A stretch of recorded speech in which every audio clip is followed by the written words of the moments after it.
আসসালামু আলাইকুম খামারি ভাইরা, কেমন আছেন আপনারা? আশা করি ভালো আছেন। আজকে 11ই সেপ্টেম্বর 2024 সাল, রোজ বুধবার।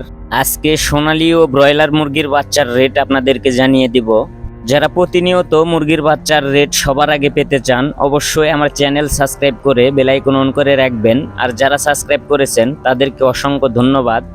সর্বপ্রথম আমি সোনালী মুরগির বাচ্চার রেট জানিয়ে দিব।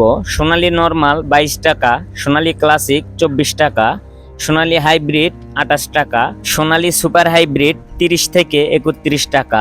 এই ছিল আজকে সোনালী মুরগির বাচ্চার রেট। এখন আমি আপনাদেরকে ব্রয়লার মুরগির বাচ্চার রেট জানিয়ে দিব। কোন কোম্পানির ব্রয়লার মুরগির বাচ্চা কত টাকায় বিক্রয় করতেছে সে মূল্যটা জানিয়ে দিব। কাজী কোম্পানির ব্রয়লার মুরগির বাচ্চা 38 থেকে 45 টাকা, প্রভিটা কোম্পানির ব্রয়লার মুরগির বাচ্চা 38 থেকে 46 টাকা, আমান কোম্পানির ব্রয়লার মুরগির বাচ্চা 38 থেকে 45 টাকা, A1 কোম্পানির ব্রয়লার মুরগির বাচ্চা 38 থেকে 46 টাকা, নারিশ কোম্পানির ব্রয়লার মুরগির বাচ্চা 38 থেকে 45 টাকা, নাহাররস কোম্পানির ব্রয়লার মুরগির বাচ্চা 38 থেকে 44 টাকা, প্রাগনো কোম্পানির ব্রয়লার মুরগির বাচ্চা 38 থেকে 45 টাকা, সিপিআই কোম্পানির ব্রয়লার মুরগির বাচ্চা 38 থেকে 45 টাকা, RRP কোম্পানির ব্রয়লার মুরগির বাচ্চা 38 থেকে 44 টাকা। এই ছিল আজকে ব্রয়লার মুরগির বাচ্চার রেট।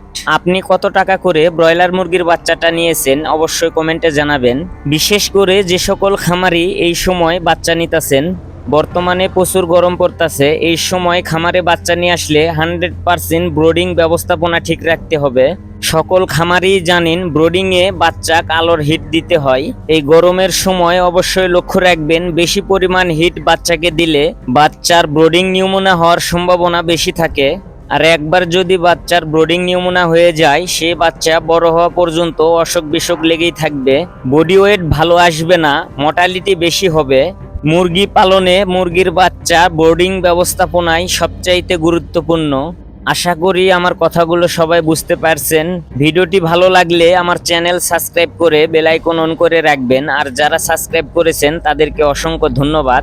সবাই ভালো থাকবেন, সুস্থ থাকবেন। আল্লাহ হাফেজ।